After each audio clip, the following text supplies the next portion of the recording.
अब हम नाम लेकर खड़ा करें तो लोगों को बुरा लगेगा, गुरुजी क्या कर रहे हैं।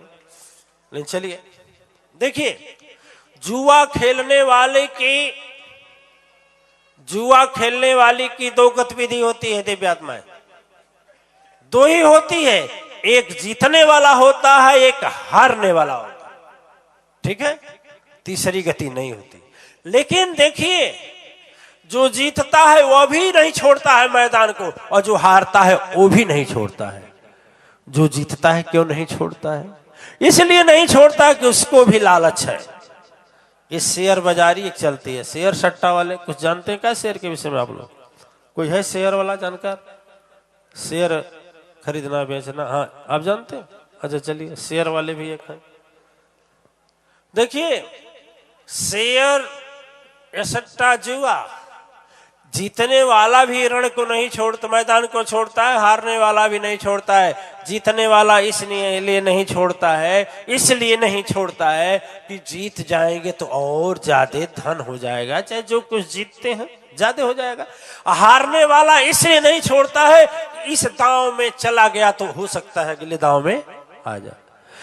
नशा खतरनाक दोनों के लिए है, ऐसे ही यह जीवन है, वैसे है जिंदगी दिव्यात्माएं। हम धर्म सत्य करते हैं, धर्म सत्य के पुण्य से सांसारिक चीज ले लेते हैं और वहीं खत्म कर देते हैं, और जब अंत समय में सदगुरु और परम शक्ति सत्ता पाने की प्राप्ति होती है, तब तक हम खाली हो गए होते हैं। वही लिखा कि ब्रह्मज्ञानी ने कि हाथ झारी जस चलत जुआरी, हाथ झाड़ करके चलता कुछ नहीं रहता, जुआ सुख और दुख इस संसार में जीवन रूपी जुए के खेल में हार जीत सुख दुख लगा रहता है। लेकिन देखिए, कितना हूं से बड़ा धनवान हो, कितना हूं बड़ा विद्वान हो, कितना हूं बड़ा ज्ञानवान हो, यदि उसके हृदय में संतोष की धारा नहीं बही तो सारे के सारे भिखारी दुखियारी दोनों है। भिखारी भी और दुखियारी भी। मिलना ऐसे लोगों से मिलना, हमारा तो मिलना बहुत होता है, हमारा मिलना बहुत होता है। दूसरे के देखने में महान करोड़पति अरबपति रहेंगे, लेकिन मेरे पास आएंगे तो मिनिस्टर, एमपी, एमएलए, विधायक। अकेले में गुरुजी से बात करनी है, सब हट गए, अकेले में क्या बात करेंगे गुरुजी, यह परेशानी है। हमें यह हंसी आती है कि संसार इनके पीछे दौड़ रहा है, जान रहा है कि जिस पोस्ट पर है बहुत ऊंचा पोस्ट है, और उनके हृदय से पूछा जाए तो उनसे बड़ा दुखी कोई नहीं है। दिव्य आत्माएं, मेरे कहने का मतलब यह है कि जो विद्या है, जो विद्या हासिल भी करेंगे तो वह विद्या भी शरीर के साथ छोड़ देगी आपको। जब शरीर छूटेगा तो भी रह जाएगी यहीं पर, लेकिन जो सदगुरु अनमोल रत्न धन देता है वह हमेशा साथ निभाता है, शरीर रहे या चाहे ना रहे। लेकिन वह भी यदि खत्म कर देंगे संसार के बाजार में तो फिर क्या काम आएगा? बैंक में 1 लाख रुपया जमा किए हैं तो 1 ही लाख रुपया निकाल सकते हैं कि 1 लाख 1,000? वही ना, बहुत जो ब्याज आएगा वही निकालेंगे, ज्यादा तो निकालेंगे नहीं। वो भी जो पूर्ण शक्ति संसार में हम बांट देते हैं तो हमारे लिए कुछ नहीं बचता। वही हाथ झारी जस चलत जुआरी। इसलिए प्रार्थना और तपस्या ध्यान से आई हुई पूंजी को, प्रार्थना ध्यान तपस्या से आई हुई पूंजी को पुण्य आत्माएं वाहियात में खर्च नहीं करना चाहिए। वाहियात में खर्च। एक देवी जी मेरे पास आई और बोली, गुरुजी 5 साल से हम आ रहे हूं, पढ़ी लिखी देवी की बात बता रहा हूं, 5 साल से आ रही हूं, न 28 छोड़ी हूं, न नवरात्र छोड़ी हूं, इसका क्या मुझे कुछ पुण्य नहीं मिला होगा? हमने कहा जरूर मिला होगा। तो कितना मिला होगा? हमने कहा मतलब बताइए। कहा एगो हमार पड़ोसिया है ना, हमारे द्वारा पर आके कर लइकवा जब चालू करता है बुलेट तो हमारे छतिया पर धक धक करता है। इतना वो करे घमंड है कि हमारे दुआरिये पर आके होई होई करी।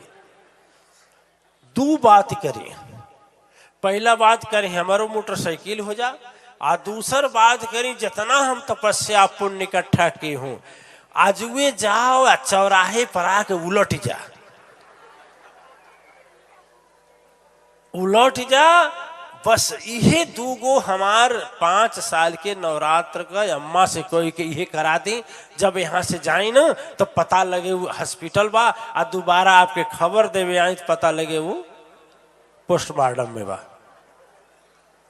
हाँ, हमार जब लड़किया लेके बुलेट चले तब देखें। यानी कहने का क्या महाराज, कहने का मतलब ये है अब यह बुद्धि है, देखिए दिव्य आत्माएं, यह बुद्धि है कि यही वाहियात खर्च करना है, तपस्या का बिना वजह खर्च करना। और इसीलिए सद्गुरुओं को भी शक्ति देने का रोग है, हो जाता है। शक्ति सबको नहीं दिया जाता है, सोच समझ कर दिया जाता है, और सोच समझ कर नहीं देने से वह अपराध लगता है सद्गुरु को। इसलिए सद्गुरु शक्ति नहीं देते हैं कि संसार में दुरुपयोग क्यों न करे, करने लगे। आप लोग सुने होंगे लोमस ऋषि जी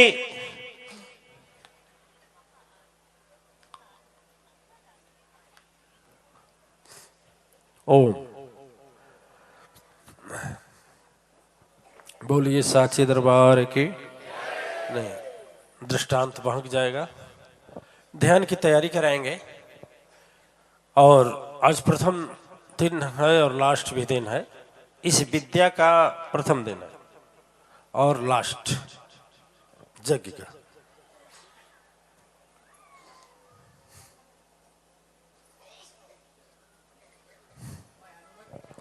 बहुत बहुत बहुत बहुत धन्यवाद महान आत्मा।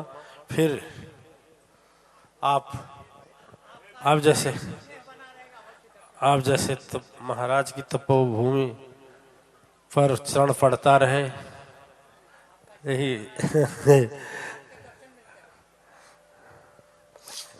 ओम ओम। दिव्य आत्माएं, चलिए आराम से बैठ जाएं, खूब आराम से बैठ जाएं, खूब आराम से बैठ जाएं। हाथ पैर कुछ दर्द कर रहा है क्या? सुदर्शन जी महाराज के परिचित हैं क्या? हाँ? सुदर्शन जी महाराज के बड़े लोग परिचित हैं।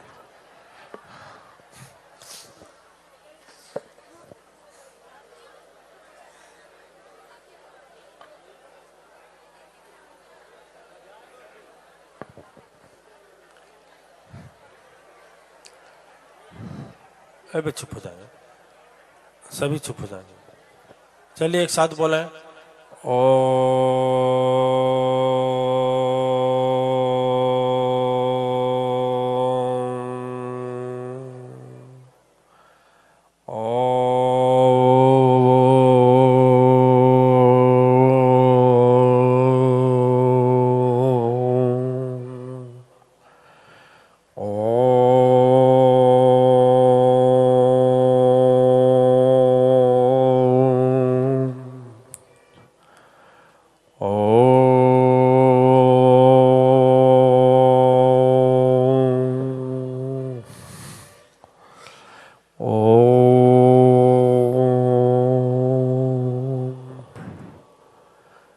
अब आंखें खोल दीजिए, मेरी बात को सुनिए।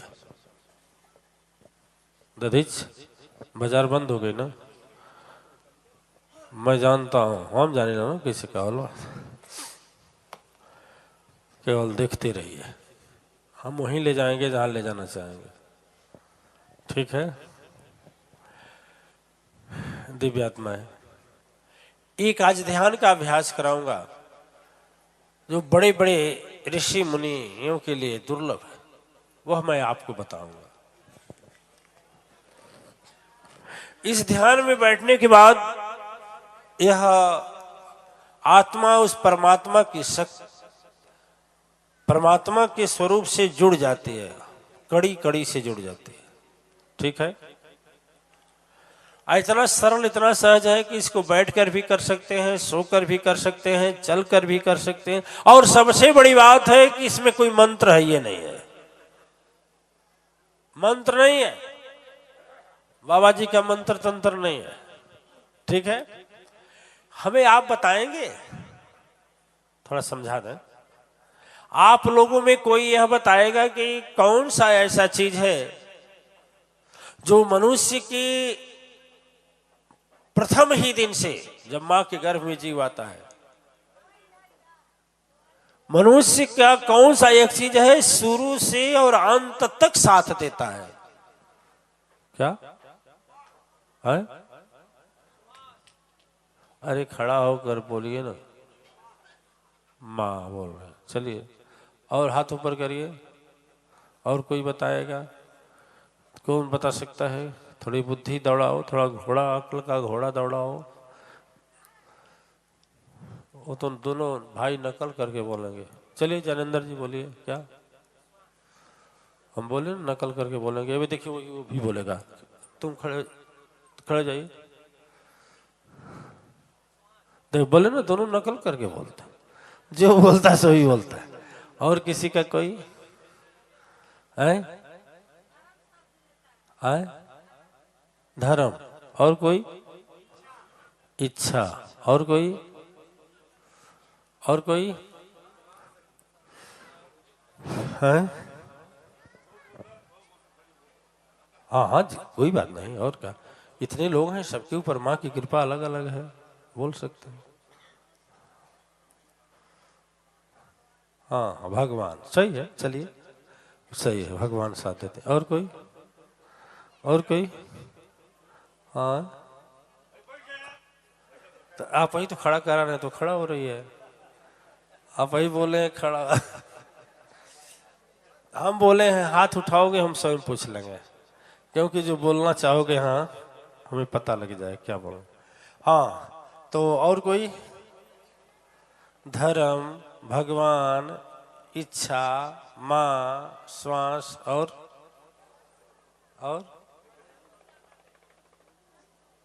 धर्म।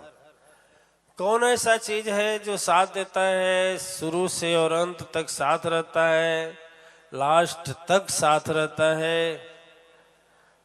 सूक्ष्म में रहो तो भी, स्थूल में रहो तो भी, जगे रहो तो भी, सोए रहो तो भी, खोए रहो तो भी, धरती पर रहो तो भी, और घूमो तो भी, काम करो तो भी, कभी भी तेरा साथ नहीं छोड़ता है।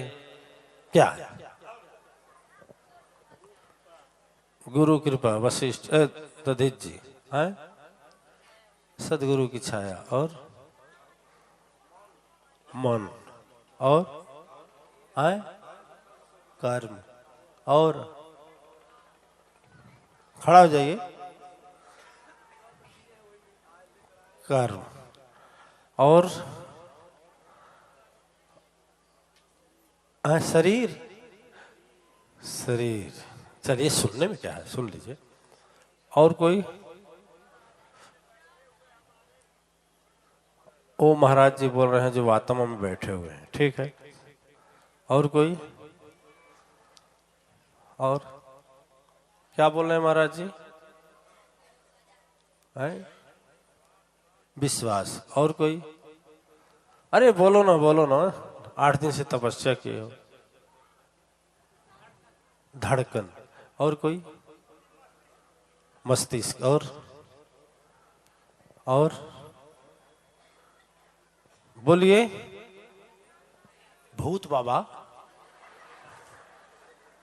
अरे बोलो बोलो बोलो, कुछ भी बोलो बोलो।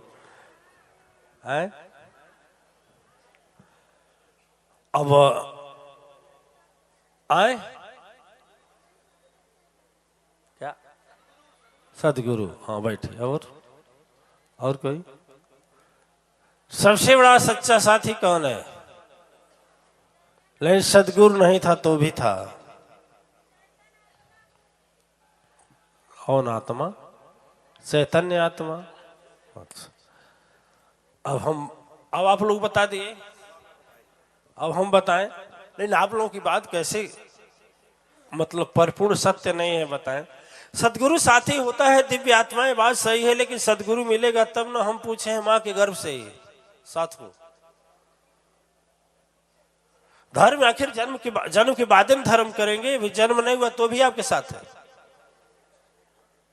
सदगुरु की छाया सही है, लेकिन सदगुरु बनाने के बाद ना छाया की बात आएगी। ठीक है, अगले जन्म में ना ही हो तो बनावल हो सकेला, का बनावले हो सकेला पूरे संसार के लिए, ये वैसनो तो हो सकेला जे करना बनौले होके, तो उसका कौन सा आ रहा? हम बोले सबका एक है जो साथ देता है, शुरू से अंत तक का साथी है। सुख में रहो या दुख में रहो, रोते रहो या गाते रहो, सोते रहो या जागते रहो, बच्चे रहे या बूढ़े रहो, जवान रहो, आहा रहो, बिहान रहो, कल रहो। कर्म भी, आखिर कर्म क्या?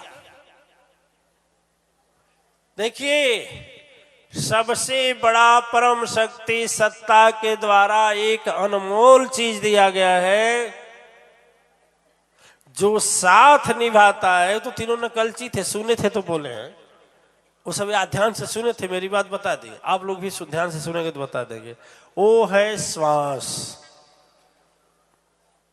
श्वास है। अब खुश होकर अपने पीछे ताक रहा है, भाई को देख रहे, सही हो गई।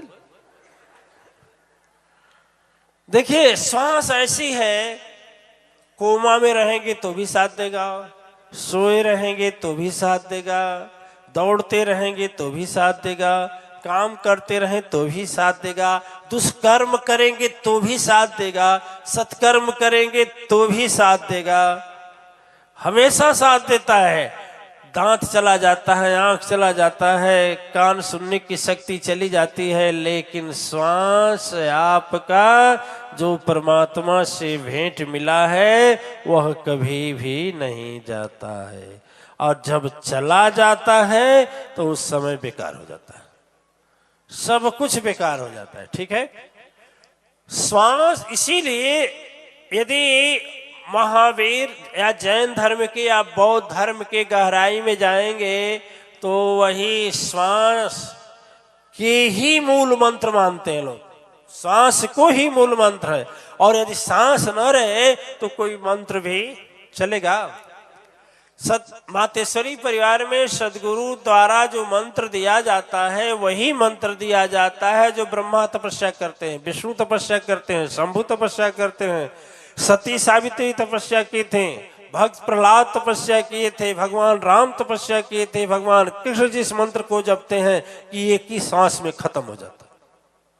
ठीक है, श्वास की गति पर आज हम आपका ध्यान बताएंगे, और यह मन की तरंग गति को रोकने की कला बहुत सहज, बहुत आसान। ठीक है, ठीक है, तैयार है? तैयार है? हो सकता है कुछ को न भावे, लेकिन यदि मन से चलेंगे तो भाएगा। ठीक है, अभी थोड़ा आपके मन से हम बात करेंगे। आराम से बैठ जाएं, आराम से बैठ जाइए, आंखें बंद कर लीजिए, बैठ करके आंखें बंद कर लीजिए। ठीक है, ओम।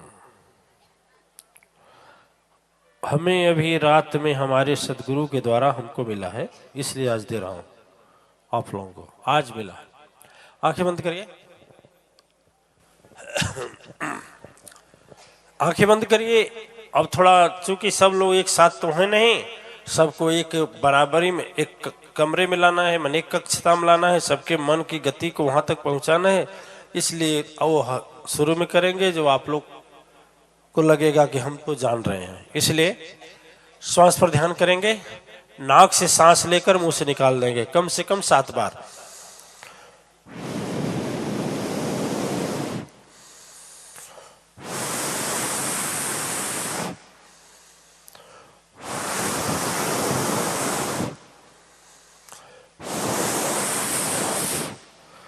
सात बार शांत हो जाए, आंखें बंद। हम बोलेंगे, आप लोग सुनेंगे। 5 बार हम बोलेंगे और आप लोग सुनेंगे मैं क्या बोल रहा हूं। दिल से, कान के साथ दिल भी लगाएंगे। ओ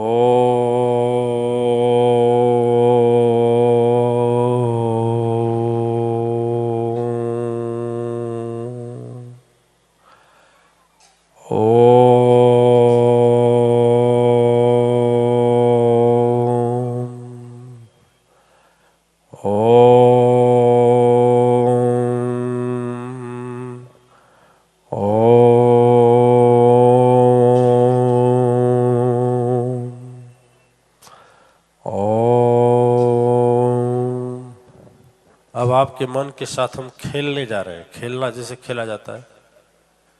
आप सभी लोग जो हम बोलेंगे वो सोचेंगे, करना कुछ नहीं है, ना हाथ उठाना है ना तो नीचे से माथा झुकाना है, खाली सोचना, सोचते जाना है।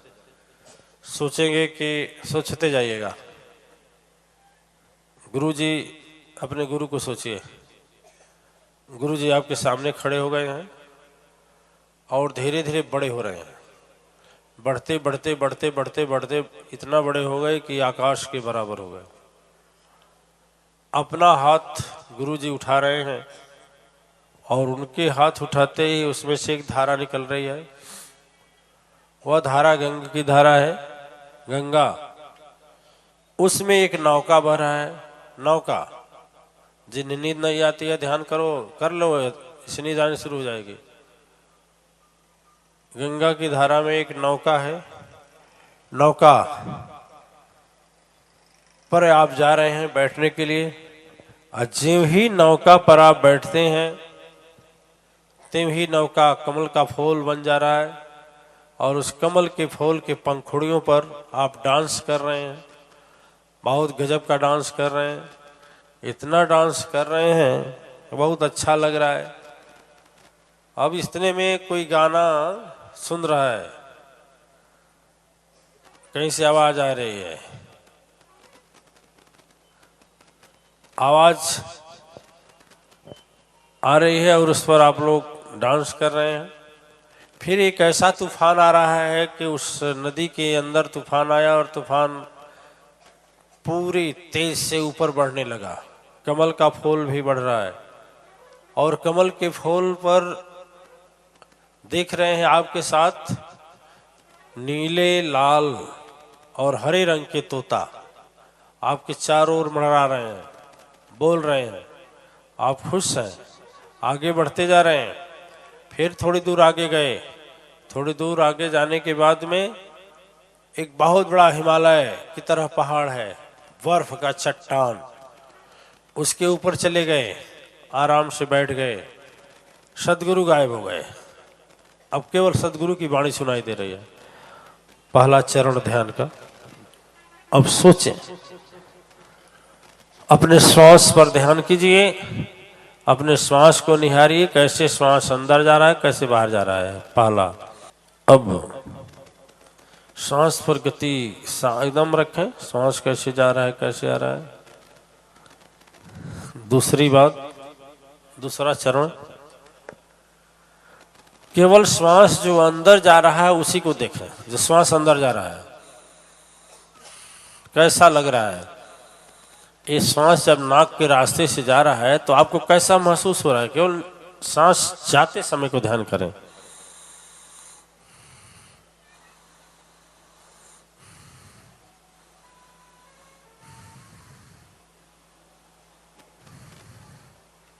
श्वास अंदर जा रहा है तो उसी पर ध्यान करें।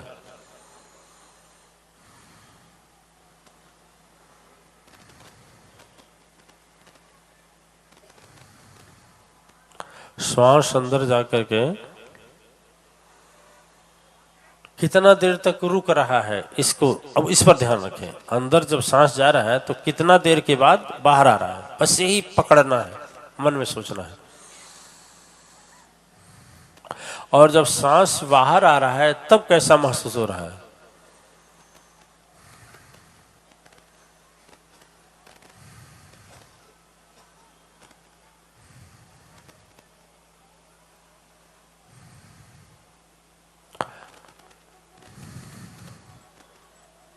अब सांस बाहर निकाल रहे हैं तब कैसा लग रहा है।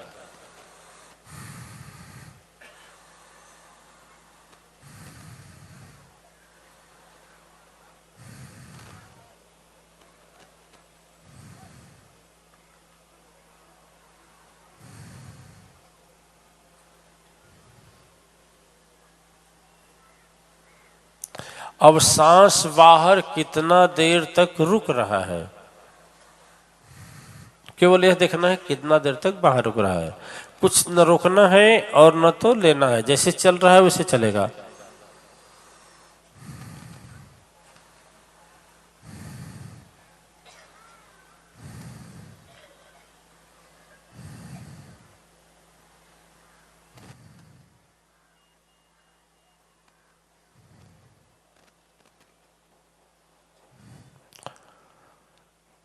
बहुत अच्छे, सोचते जाएंगे। अब सोचेंगे कि अब श्वास की जो वह है लकीर, वह श्वास को एक टार्च की रोशनी की तरह आपके मस्तिष्क के बीचों बीच में आ रहा है। उसमें सीढ़ी लगी हुई है, इलेक्ट्रॉनिक सीढ़ी। अब सोचिए उस पर बैठ गए हैं, जैसे लिफ्ट जाता है वैसे बड़ी तेजी से ऊपर जा रहा है, बहुत तेजी से ऊपर जा रहा है, फिर नीचे आ रहा है, फिर ऊपर जा रहा है, फिर नीचे आ रहा है। आप बहुत खुश हैं, बहुत मगन है।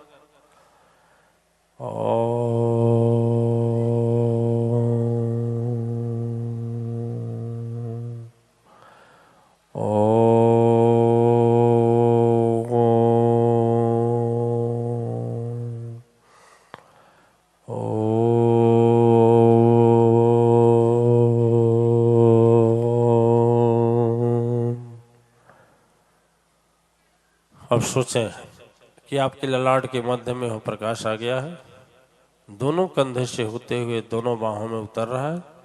अब दोनों हाथों को ऊपर ले जाएं और आपस में घर्षण करें।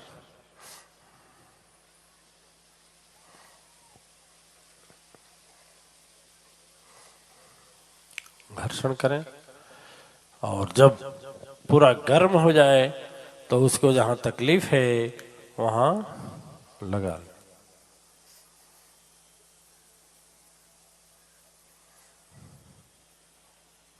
ओम।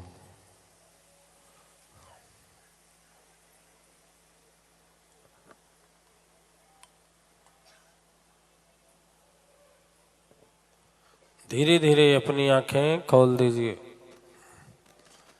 धीरे धीरे अपनी आंखें खोल दीजिए। ओम नमः शांति शांति शांति। घर में जाकर जो योग ध्यान बताए गए हैं, ध्यान और पांचों प्राणायाम, सोने के पहले जब नींद लगने लगे तो सांस पूरा बाहर निकाल करके अंदर रख करके सांस पूरा बाहर निकालिए, फिर आकर ऑक्सीजन अंदर कीजिए। ऐसा कम से कम 5 मिनट या करते करते सो जाएं। सुबह बिस्तर से उतरने के पहले भी यही क्रिया करें और सद्गुरु और माँ का ध्यान और मंत्र पढ़ते हुए सो जाएं। ओम नमः शांति शांति शांति। ठीक है।